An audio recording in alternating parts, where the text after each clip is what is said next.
Magandang umaga mga kapatid. Nandito ngayon tayo sa kabundukan. Naglilinis.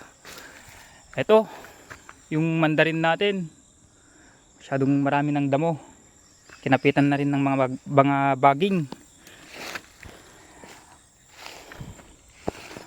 Yan, kita nyo naman.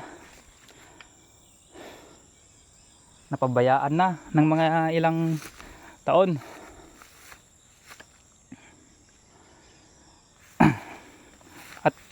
At dahil sa paglilinis ko, may nakita akong bunga ng purong kahoy. Hindi ko alam kung nakakain to. Siya guys.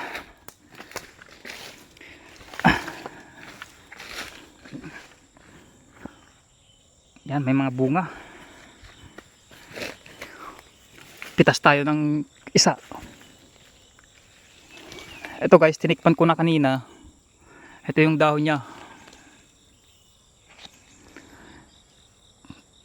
Ganito dun sa loob. Yan yung mga buto, yung mga parehaba na ganyan. Tapos tinikman ko.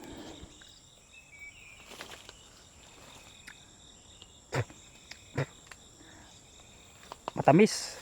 Tapos sa huli ay may kunting pait. So guys, pa-update naman kung anong puno to.